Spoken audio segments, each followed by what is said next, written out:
Hi everyone. आज के session में हम स्टडी करेंगे स्टैटिस्टिक्स फॉर डेटा एनालिस्ट। इसमें हम देखेंगे जो पूरा कोर्स का ओवरव्यू क्या रहेगा, स्टैटिस्टिक्स में हम लोग क्या क्या कवर करने वाले हैं। मेन जो स्टैटिस्टिक्स डेटा एनालिस्ट यूज़ करते हैं उनके दिमाग में ये क्वेश्चन होते हैं कि which statistics is to compute as per data type, किस डेटा टाइप के हिसाब से कौन सी स्टैटिस्टिक्स हमें यूज़ करना है। जैसे कि mean, mode, median, standard deviation, mean absolute deviation, range, coefficient of range, coefficient of standard deviation.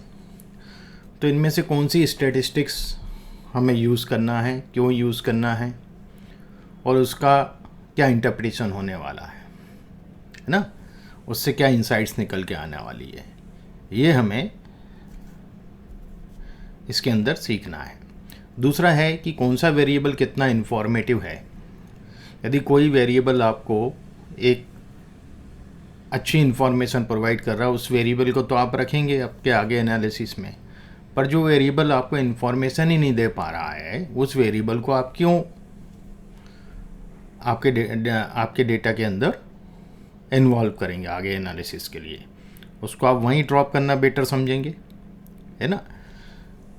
तीसरी चीज़ है कि दो वेरिएबल और के बीच में जो रिलेशन है वो कितना महत्वपूर्ण है, कितना सिग्निफिकेंट है, वो हम कैसे चेक करेंगे, है ना।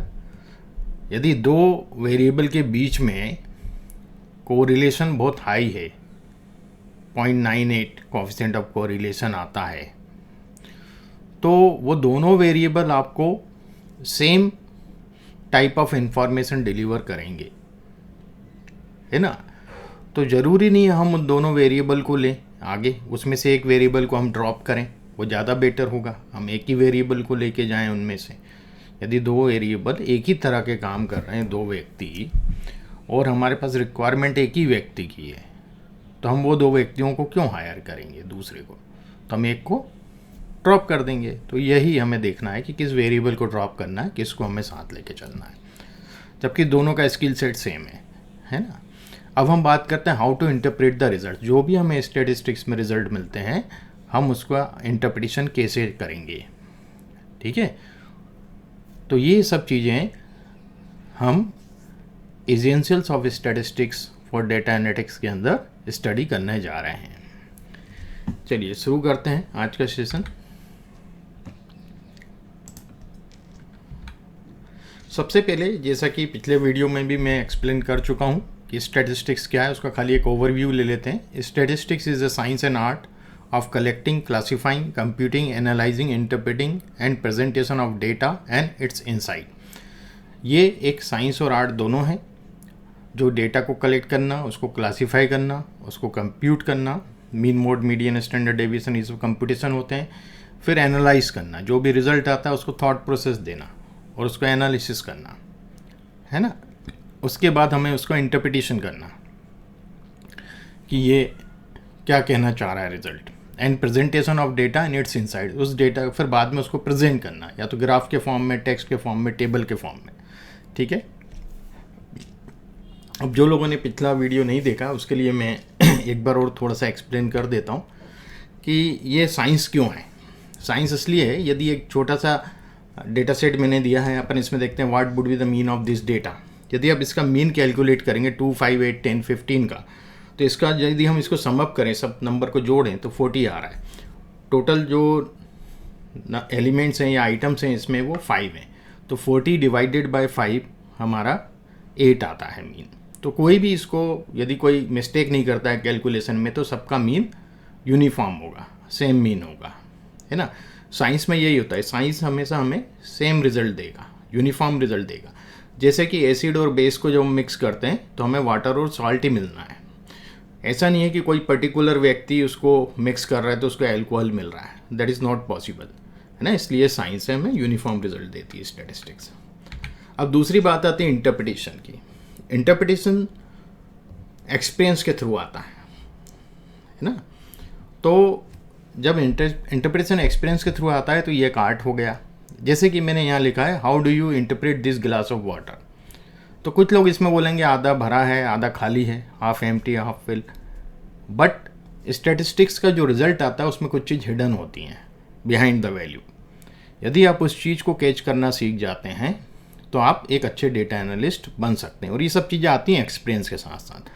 आप फर्स्ट डे से ज़रूरी नहीं है कि आप बहुत अच्छे रिजल्ट का इंटरप्रिटेशन निकाल पाएँ, ठीक है। आजकल तो एआई की हेल्प से थोड़ा बहुत आसान भी हो गया है ना, पहले ये चीज़ें नहीं थी। तो ये भी हम देखेंगे आगे कोर्सेज में हम कहाँ कहाँ एआई की हेल्प ले सकते हैं, कहाँ चैट जीपीटी की हेल्प ले सकते हैं, कहाँ दूसरे और जो एआई टूल्स हैं उनकी कहाँ किस प्रकार से हेल्प ली जा सकती है, ठीक है। तो यहाँ ये इस गिलास का जो सही इंटरप्रिटेशन होगा वो ये होगा कि दिस गिलास is full, half with water and half with air. आधा ये पानी से भरा है, आधा हवा से भरा है, आधा एम्प्टी नहीं है ये, ठीक है। तो इस प्रकार से हमें हवा तो दिख नहीं रही, ठीक है, पर वहाँ एयर है, ठीक है। आगे बढ़ते हैं। अब हम बात करते हैं कि स्टैटिस्टिक्स कितने प्रकार का होता है ना। तो जो मेजर मैं आपको बता रहा हूँ कि स्टैटिस्टिक्स को दो पार्ट में डिवाइड किया है मेजरली, डिस्क्रिप्टिव स्टैटिस्टिक्स और इन्फ्रेंशियल स्टैटिस्टिक्स। अब हम बात करते हैं सबसे पहले डिस्क्रिप्टिव स्टैटिस्टिक्स की।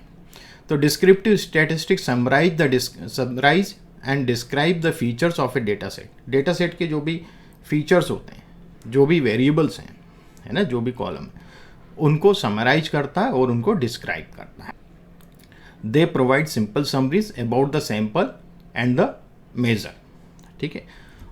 एक सिंपल समरी हमको प्रोवाइड करता है जो भी हमारे पास सैंपल हैं और जो उनके मेजर्स हैं, ठीक है। अभी अपन समझेंगे कि मेजर्स क्या होते हैं। Descriptive statistics are typically used to present quantitative descriptions in a manageable form, है ना। जो क्वांटिटेटिव डिस्क्रिप्शन होते हैं उसको मैनेजेबल फॉर्म में ये प्रेजेंट करता है हमें, ठीक है। ये भी हम आगे देखेंगे कि कैसे क्वांटिटेटिव, क्योंकि यदि आपका कैटेगरिकल डेटा भी है तो उसमें हम क्या मेजर करेंगे, फ्रीक्वेंसी मेजर करते हैं या उसका परसेंटेज निकाल सकते हैं, है ना। तो वो भी क्वांटिटेटिव में कन्वर्ट हो जाता है, ठीक है। मैनेजेबल फॉर्म में ले आते हैं हम इसको इस प्रकार से। और जो क्वांटिटेटिव है वो तो है ही, जैसे इनकम है, एज का मीन निकाल लिया, इनकम का मीन निकाल लिया, ठीक है, या उसकी रेंज निकाल ली, मिनिमम इनकम देख ली, मैक्सिमम इनकम देख ली। तो बहुत सी चीज़ें उसके अंदर हम मेजर कर सकते हैं। अब बात करते हैं हम इन्फ्रेंशियल स्टैटिस्टिक्स की। Inferential statistics make inferences about population based on samples. कई बार क्या होता है कि हम पूरे पॉपुलेशन पे काम नहीं कर पाते हैं, ठीक है। तो हम एक सैंपल डेटा ले लेते हैं और उस सैंपल डेटा के रिजल्ट को हम इन्फर करते हैं पॉपुलेशन से कि ये जो इसके रिजल्ट आ रहे हैं यही पूरे पॉपुलेशन पे भी अप्लाई होंगे, ठीक है। They allow researchers to make predictions, test hypothesis and determine the probability of certain outcomes, ठीक है, कि उनकी संभावनाएं क्या रहेंगी आउटकम की, ये सब ये लोग चेक करते हैं। तो इन्फ्रेंशियल एनालिसिस में तो हम बाद में आएंगे जब हम डायग्नोस्टिक और इन्फ्रेंशियल की बात करेंगे, है ना, पूरा डिटेल में। पर अभी अपन समझते हैं कि डिस्क्रिप्टिव में क्या क्या चीज़ें मेजर करते हैं और इन्फ्रेंशियल में क्या क्या चीज़ें मेजर करते हैं। हम इस बात को और समझने की कोशिश करते हैं। तो देखिएगा डिस्क्रिप्टिव स्टैटिस्टिक्स में हम क्या क्या मेजर करते हैं। सबसे पहले हम मेजर करते हैं मेजर ऑफ सेंट्रल टेंडेंसी के बारे में समझते हैं। तो मेजर्स ऑफ सेंट्रल टेंडेंसी, उस डेटा का सेंटर पॉइंट क्या है। तो देखिए बेसिकली जो ओरिजिनल सेंटर पॉइंट है वो मिडिल मोस्ट डेटा, यदि हम डेटा को अरेंज करें असेंडिंग ऑर्डर में या डिसेंडिंग ऑर्डर में, तो मिडिल मोस्ट जो डेटा है वो हमारा डेटा का सेंटर पॉइंट होता है ना। पर इसके अलावा भी कुछ मेजर्स और बनाए गए हैं जहाँ डेटा आपका डिस्ट्रीब्यूशन होते हैं अलग अलग, नॉर्मल डिस्ट्रीब्यूटेड होता है, स्क्यूड डेटा होता है, तो उस हिसाब से अलग अलग मेजरमेंट का यूज़ किया जाता है। तो हम खाली अभी ये समझेंगे कि मेजर ऑफ सेंट्रल टेंडेंसी का क्या मतलब है। This include the mean, average एक मेजर हो गया सेंट्रल टेंडेंसी का, दूसरा मीडियन, मिडिल वैल्यू हो गई, मोड मोस्ट फ्रिक्वेंट वैल्यू जो सबसे ज़्यादा बार आई है वो मोड हो जाता है, ठीक है। अब ये कहाँ कैसे यूज़ होता है वो अपन आगे बात करने वाले हैं।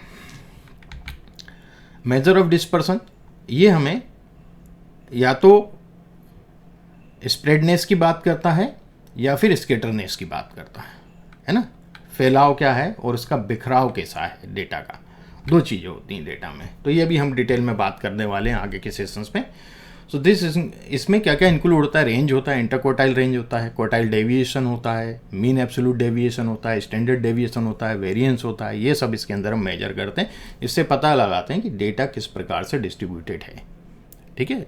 मीन के साथ साथ हमें हो सकता है कि दो डेटा का मीन सेम हो पर उनके डिस्ट्रीब्यूशन डिफरेंट हो सकते हैं, ठीक है। तो इसलिए हमें डिस्ट्रीब्यूशन भी देखना पड़ता है कि डेटा का डेविएशन कैसा है। तीसरी जो चीज़ आती है फ्रीक्वेंसी डिस्ट्रीब्यूशन। जब कैटेगरिकल वेरिएबल तो हम फ्रीक्वेंसी का डिस्ट्रीब्यूशन देखेंगे कैसा है। This show the number of occurrences of each value और range of value in data set, ठीक है, कि कौन सा कितने मेल कितने हैं, फीमेल कितने हैं, ट्रांसजेंडर कितने हैं, है ना। तो उनकी संख्या से बता सकते हैं या उसको फिर बाद में हम चाहें तो परसेंटेज में भी कन्वर्ट कर सकते हैं। फिर आता है कोरिलेशन एनालिसिस। कोरिलेशन एनालिसिस दोनों जगह यूज़ होता है, इन्फ्रेंशियल में भी यूज़ होता है। कोरिलेशन एनालिसिस यहाँ डिस्क्रिप्टिव का भी पार्ट होता है। मीन भी हम उधर यूज़ करते हैं इन्फ्रेंशियल में कई जगह, है ना। सब मेजर ऑफ डिस्पर्सन भी यूज़, सब यूज़ वहाँ भी होता है इन्फ्रेंशियल में, पर उसका पर्सपेक्टिव अलग होता है, वो अपन डिटेल में बाद में समझेंगे। अब कोरिलेशन एनालिसिस का क्या मतलब, summarises the linear relationship between two variables. दो वेरिएबल के बीच में लीनियर रिलेशनशिप को समराइज करता है, बताता है कैसी है उनमें लीनियर रिलेशनशिप, उनका कोरिलेशन कैसा है, ठीक है, कितना कोरिलेट कर रहे हैं एक दूसरे से, ठीक है, कितने जानी दुश्मन हैं और कितने अच्छे दोस्त हैं, ये बताता है। अब हम बात करें रिग्रेशन एनालिसिस की। तो रिग्रेशन एनालिसिस जो करता है, it describe how the dependent variable changes if the independent variable change. मान लीजिए क्रॉप प्रोडक्शन हमारा डिपेंडेंट वेरिएबल है, वो डिपेंड करता है रेन के ऊपर, वो डिपेंड करता है सॉइल क्वालिटी के ऊपर, वो डिपेंड करता है फर्टिलाइजर्स के ऊपर, पेस्टिसाइड्स के ऊपर, है ना, सनलाइट के ऊपर, इरिगेशन, ये बहुत से फैक्टर हैं जो इफेक्ट डालते हैं क्रॉप प्रोडक्शन पे, है ना। तो क्रॉप प्रोडक्शन हमारा डिपेंडेंट वेरिएबल हो गया और बाकी के वेरिएबल हमारे इंडिपेंडेंट वेरिएबल हो गए। तो इंडिपेंडेंट वेरिएबल में हम कुछ चेंज करेंगे तो डिपेंडेंट वेरिएबल में क्या चेंज आएगा, इस चीज़ को डिस्क्राइब करता है रिग्रेशन एनालिसिस, ठीक है। ये सब मशीन लर्निंग में हम लोग यूज़ करते हैं, इन्फ्रेंशियल में भी थोड़ा बहुत यूज़ होता है ये, ठीक है। आगे हम इसके अंदर और डिटेल में बात करेंगे। अब हम बात करते हैं इन्फ्रेंशियल स्टैटिस्टिक्स क्या होती हैं, ठीक। सबसे पहली चीज़ होती है estimation. Estimating population parameter. Population parameter को एस्टिमेट करना, उसका मीन, उसका प्रोपोर्शन क्या होगा, है ना। पॉपुलेशन का यूजिंग सैंपल स्टैटिस्टिक्स का उपयोग करके हम पॉपुलेशन मीन को डिसाइड करते हैं कि वो किस रेंज में हो सकता है। हम एग्जैक्ट तो नहीं बता सकते हैं, एस्टिमेशन की यहाँ बात आ रही है। Common methods include point estimation, interval estimation use होता है इसमें, ठीक है, वो भी हम डिटेल में बाद में बात करेंगे। Hypothesis testing, determining whether there is enough evidence to reject a null hypothesis. This involve tests such as t-test, chi-square test, ANOVA, है ना, डनकन टेस्ट, मैकविटनी टेस्ट, है ना, sign test, sign sum rank test, बहुत से test हैं इसमें, parametric, non parametric, वो सब चीज़ें हम जब इन्फ्रेंशियल में आएंगे तब उस पर हम बात करेंगे। तो हाइपोथेसिस का मतलब होता है अवधारणा। आप कोई भी एक चीज़ मान रहे हैं कि ऐसा होगा, या ज़्यादा शक्कर खाने वाले बच्चे ज़्यादा एक्टिव होते हैं, ज़्यादा मीठा खाने वाले बच्चे ज़्यादा एक्टिव होते हैं, इस तरह की कोई अवधारणा आपने ली है और उसको फिर आप टेस्ट करते हैं, है ना, तो वो हाइपोथेसिस टेस्टिंग होता है। प्रोबेबिलिटी डिस्ट्रीब्यूशन की बात करें तो primary role of probability distribution in statistics and inferential. Primary role तो इसका इन्फ्रेंशियल स्टैटिस्टिक्स में यूज़ होता है। They form the foundation for making inferences about the population based on sample data. अब आपने सैम्पल डेटा लिया, उसकी पॉपुलेशन क्या है और आपकी प्रोबेबल पॉपुलेशन क्या होना चाहिए, है ना, उसको हमें चेक करना है, एसोसिएशन देखना है, दोनों में आपको ये देखना चाहते हैं गुडनेस ऑफ फिट जिसको हम बोलते हैं। तो वो सब चीज़ें हम लोग प्रोबेबिलिटी डिस्ट्रीब्यूशन कई तरह के होते हैं, नॉर्मल डिस्ट्रीब्यूशन होता है आपका, बाइनोमियल डिस्ट्रीब्यूशन होता है, पॉइसन डिस्ट्रीब्यूशन होता है ना, और भी बहुत से डिस्ट्रीब्यूशन होते हैं, यूनिफॉर्म डिस्ट्रीब्यूशन होता है, ये सब हम डिटेल में आगे पढ़ने वाले हैं। अब जो मेन चीज़ आज हम करने वाले हैं that is classification of data, है ना। हमारी जो डेटा एनालिटिक्स की बात करें तो हम पहले डेटा का क्लासिफिकेशन समझेंगे, फिर इसके बाद हम एनालिसिस का क्लासिफिकेशन समझेंगे। तो आज के सेशन में हम खाली डेटा के क्लासिफिकेशन पे बात करेंगे, ठीक है। पर इसके पहले मैं आपसे रिक्वेस्ट करूंगा, यदि आपको मेरे वीडियो अच्छे लग रहे हैं तो आप इसको सब्सक्राइब करें, लाइक करें और बेल बटन को प्रेस करें ताकि आगे के वीडियोस के आपको नोटिफिकेशन टाइम टू टाइम मिल पाए, ठीक है। चलिए आगे बढ़ते हैं क्लासिफिकेशन ऑफ डेटा को। डेटा को हमने मेनली 2 पार्ट में डिवाइड किया है, ठीक है, कैटेगरिकल डेटा और न्यूमरिक डेटा। अब कैटेगरिकल डेटा को भी हमने आगे 2 पार्ट में डिवाइड किया है, नॉमिनल डेटा और ऑर्डरेबल डेटा, ठीक है। नॉमिनल डेटा और ऑर्डरेबल डेटा अभी मैं आपको एक्सप्लेन करूंगा वाइट बोर्ड पे पूरा उसके विद एग्जाम्पल। अभी खाली समझ लें कि क्या क्लासिफिकेशन है। इसके बाद जो न्यूमरिक डेटा है इसको हमने क्लासीफाई किया है, डिवाइड किया है 4 पार्ट में, बाइनरी, ऑर्डिनल, इंटरवल और रेशियो, है ना। ये 4 पार्ट में डिवाइड किया। इंटरवल और रेशियो जो है वो स्केल होते हैं, ठीक है, ये स्केल है। ये ऑर्डिनल डेटा होगा, बाइनरी डेटा होगा, नॉमिनल डेटा होगा, ऑर्डरेबल डेटा होगा, ये स्केल नहीं होंगे। स्केल खाली इंटरवल और रेशियो होते हैं। अब स्केल को फिर हमने आगे डिवाइड किया 2 पार्ट में, डिस्क्रीट और कंटिन्यूस स्केल, ठीक है। तो अब हम इसको समझते हैं डिटेल में हमारे वाइट बोर्ड के थ्रू, ओके। हम बात कर रहे हैं डेटा की। डेटा को जैसा कि मैंने बताया हमने 2 पार्ट में डिवाइड किया है। सबसे पहला है कैटेगरिकल डेटा,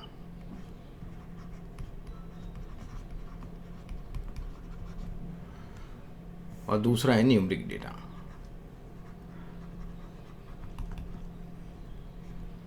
कैटेगरिकल को डेटा को हमने वापस 2 पार्ट में डिवाइड किया है, एक नॉमिनल डेटा और दूसरा ऑर्डरेबल डेटा। ऑर्डरेबल डेटा, अब इसको सबसे पहले हम एग्जाम्पल लेंगे नॉमिनल डेटा का, है ना। जैसे जेंडर है, जेंडर में हमारे पास 3 कैटेगरी हैं, मेल है, फीमेल है और ट्रांसजेंडर है, ठीक है। इसी प्रकार एजुकेशन लेवल को हम लेते हैं ऑर्डरेबल डेटा में।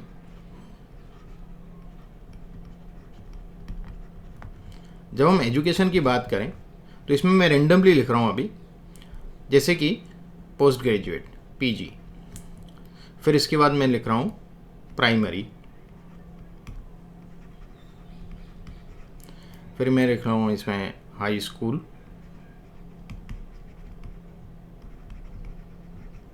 हाई स्कूल के बाद मैं इसमें लिख रहा हूँ इलिटरेट, इलिटरेट के बाद मैं इसमें लिख रहा हूँ हाई स्कूल हो गया, प्राइमरी हो गया, मिडिल, मिडिल के बाद इंटर स्कूल, ठीक है,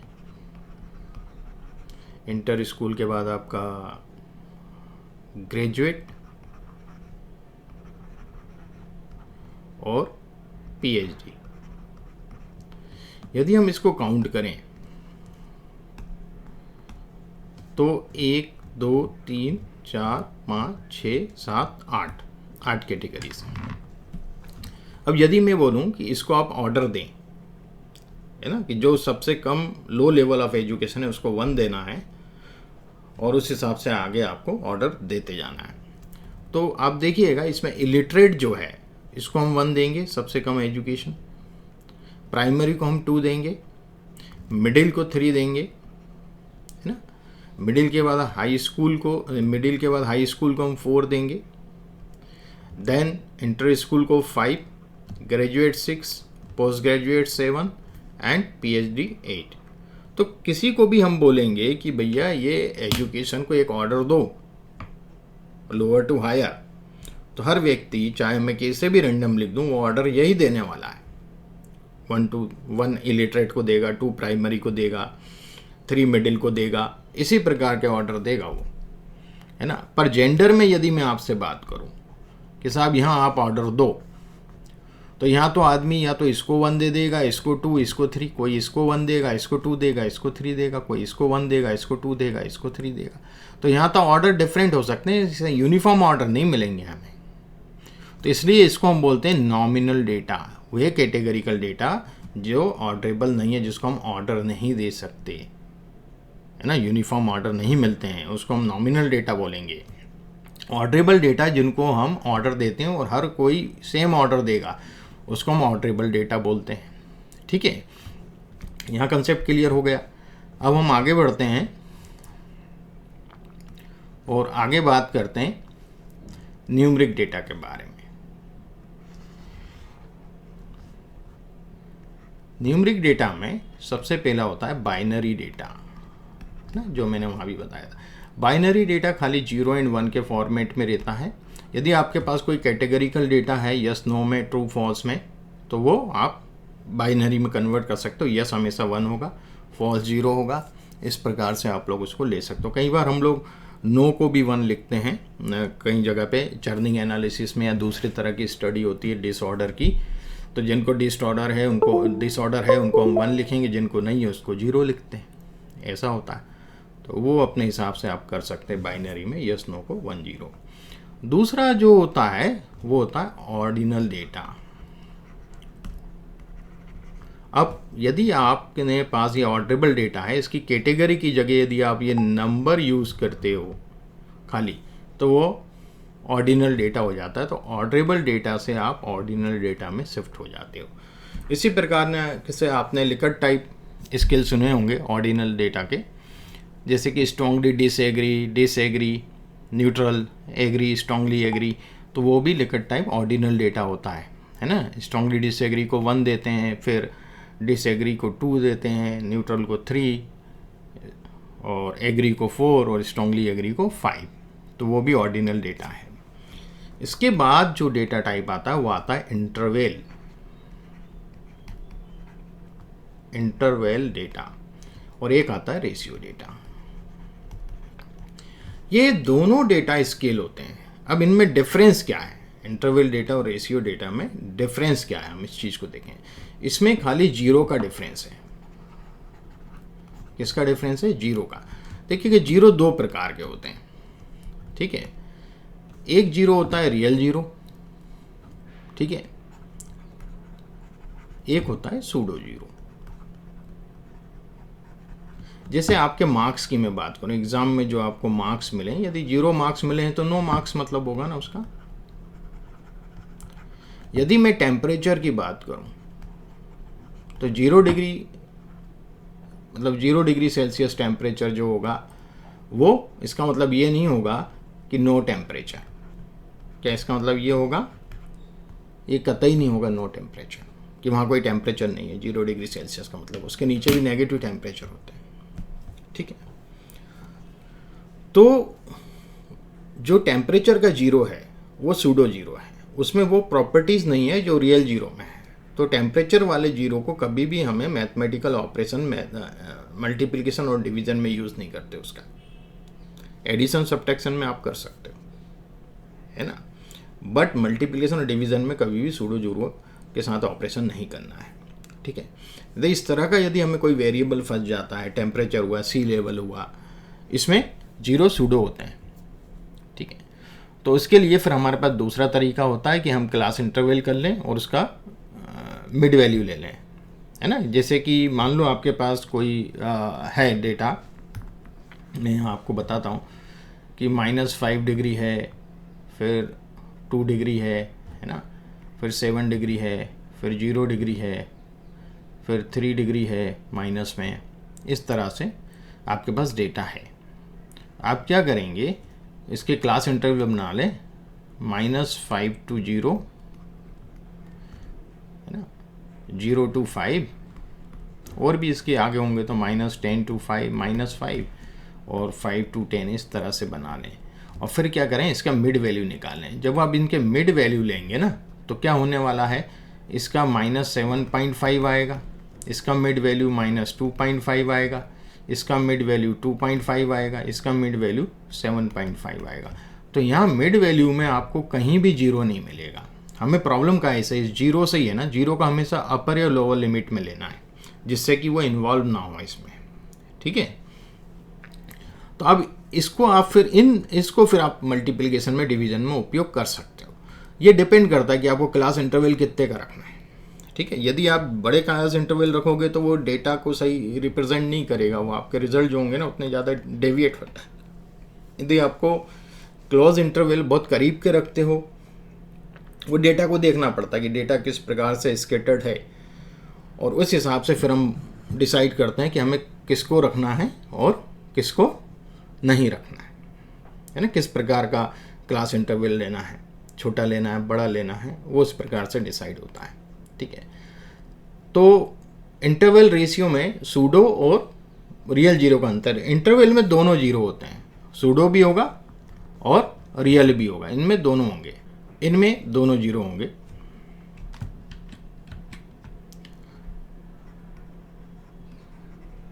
रियल और सूडो, रेशियो में खाली रियल जीरो होगा है ना, इसमें आपका टेम्परेचर नहीं आएगा। ठीक, तो उससे कोई फ़र्क नहीं पड़ता है, ये इतना इम्पोर्टेंट नहीं है। इसके बाद इन दोनों को मिला के हम बोलते हैं स्केल, और स्केल को फिर हमने अगेन डिवाइड किया हुआ है दो पार्ट में, है ना, डिस्क्रीट और कंटिन्यूस। हम बात करते हैं डिस्क्रीट और कंटिन्यूस की।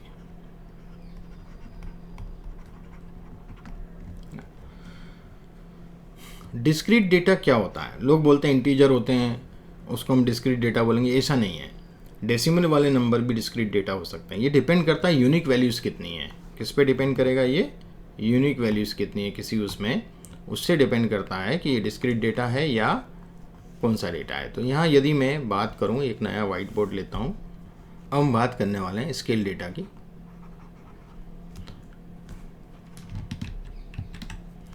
अब हम बात करने वाले हैं स्केल डेटा की। स्केल डेटा में हमने देखे दो, एक तो डिस्क्रीट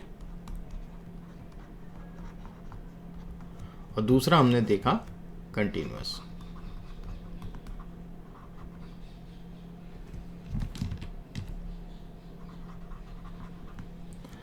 अब डिस्क्रीट डेटा जरूरी नहीं कि इंटीजर हो। मान लीजिए आपके पास 1000 ऑब्जर्वेशंस हैं और उसमें आपने टेम्परेचर लिया हुआ है ना, कहीं पे -5.2 है, कहीं पे 7 है, कहीं पे +3 है, फिर 5.2 है ना, माइनस में फिर 5 है। इस प्रकार से यही 4-5 टेम्परेचर जो हैं वही रिपीट हो रहे हैं 1000 ऑब्जर्वेशंस में बार बार। तो ये यूनिक वैल्यूज़ हो गई ना, मतलब इसको हटा दें, ये डबल बार हो गया, 1 2 3 4, ये यूनिक वैल्यूज़ हो गई। यदि ये यूनिक वैल्यूज़ बहुत कम है ना, is very few unique values, तो हम उसको डिस्क्रीट कंसीडर करेंगे, ना कि कंटिन्यूस। ठीक है।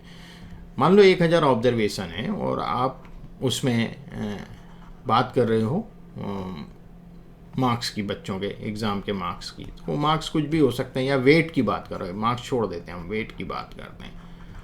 तो वेट जो होता है कुछ भी हो सकता है, 100 ग्राम 150 ग्राम का डिफरेंस होगा, है ना। तो देयर में भी 80 और एबो 80 जो है वो यूनिक वैल्यूज़ आएंगी, अप्रॉक्सीमेट, है ना, बहुत ज़्यादा, 20 से तो ज़्यादा ही होंगी यूनिक वैल्यूज़। तो इस तरह के डेटा को हम कंटिन्यूस डेटा कंसीडर करेंगे। तो यहाँ बहुत ध्यान रखना पड़ता है किस डेटा को हम डिस्क्रीट माने और किसको कंटिन्यूस माने। दोनों न्यूमरिक हैं, दोनों स्केल हैं, ठीक है। दोनों का फिर ट्रीटमेंट अलग होता है, दोनों के लिए अलग अलग स्टैटिस्टिक्स उपयोग की जाती हैं, ठीक है। तो इसलिए हमें पहले डेटा का क्लासिफिकेशन को समझना बहुत ज़रूरी है। अब कन्फ्यूज़न एक जगह और होता है। कन्फ्यूज़न क्या होता है कि ऑर्डिनल जो डेटा होता है और जो डिस्क्रीट डेटा होता है, कई बार यदि दोनों इंटीजर हैं तो वहाँ हमें डिसाइड करना कि ऑर्डिनल है या डिस्क्रीट है, ठीक है ना। तो डिस्क्रीट डेटा जैसे नंबर ऑफ सिलेंडर हैं गाड़ी में, कितने सिलेंडर हैं, 1 2 3 4 5, ठीक है।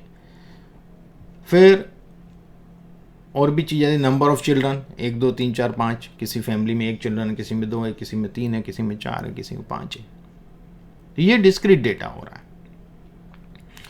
ऑर्डिनल डेटा में ऑर्डरेबल है तो उसके कहीं ना कहीं कैटेगरी होनी चाहिए। जैसे कि हमने देखा था एजुकेशन लेवल 1 2 3 4 5, ठीक, ऑर्डिनल हो गया। स्ट्रांगली डिसएग्री को हमने 1 लिखा, या लिखा टाइप में डिसएग्री को 2 लिखा, तो उसकी कहीं ना कहीं कैटेगरी है। डिस्क्रीट में कैटेगरी कहीं भी नहीं होती है। Number of cylinder 1 2 3 4 5, number of children 1 2 3 4 5, discrete data है।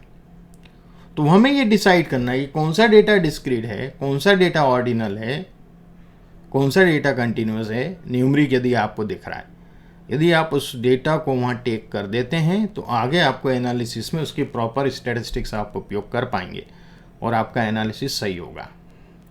ठीक है, तो आज हमने देखा कि स्टैटिस्टिक्स कितने प्रकार का होता है।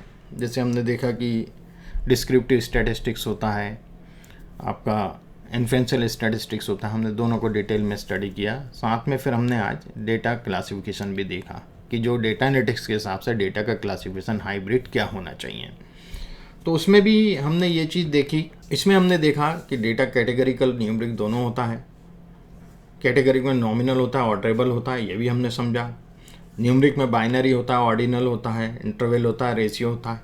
इंटरवल रेशियो को हम स्केल डेटा बोलते हैं।